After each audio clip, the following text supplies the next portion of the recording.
Aujourd'hui, nous aborderons le plus petit commun multiple, qu'on peut aussi appeler le PPCM.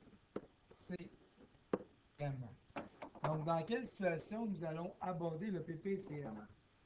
Donc, lorsque je me retrouve avec une fraction dont le dénominateur n'est pas un multiple de l'autre, donc on peut voir que 3 n'est pas un multiple de 5, à partir de ce moment-là, il est beaucoup plus difficile de transformer mes fractions pour avoir des morceaux équivalents de même taille.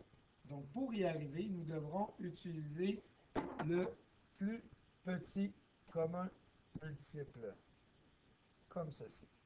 Donc, premièrement, nous devrons prendre le dénominateur de la première fraction, c'est-à-dire 3. Nous devrons y trouver tous les multiples qui s'y rattachent. Donc, 3 fois 1, 3. 3 fois 2, 6. 3 fois 3, 9. Et ainsi de suite. Et nous continuerons comme ceci pour quelques multiples.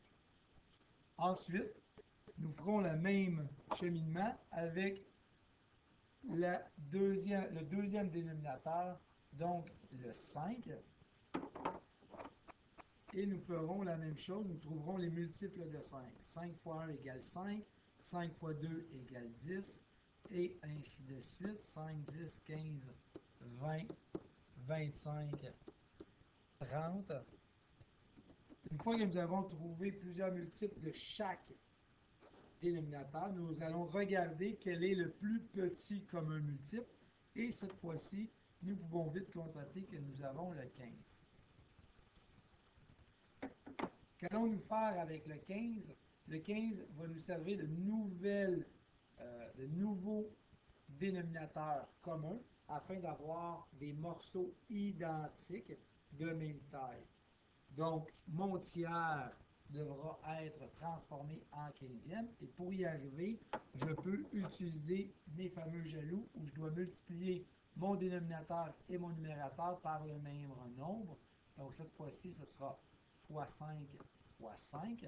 Et j'arriverai avec une nouvelle fraction qui sera 5 quinzièmes. Si je fais la même opération avec mon 1 cinquième, cette fois-ci, pour arriver au plus petit commun multiple qui est 15, je devrais faire fois 3 fois 3 au numérateur et au dénominateur. Et j'arriverai avec une nouvelle fraction qui est 3 quinzièmes. De cette façon, nous arrivons encore une fois avec des dénominateurs communs. Et à partir de ce moment-là, il est beaucoup plus facile d'additionner. 5 plus 3 égale 8. Et mon 15 va toujours rester identique. Donc, en résumé, le PPCM nous sert à trouver le plus petit nombre qui servira comme dénominateur commun aux deux fractions que je souhaite additionner ensemble.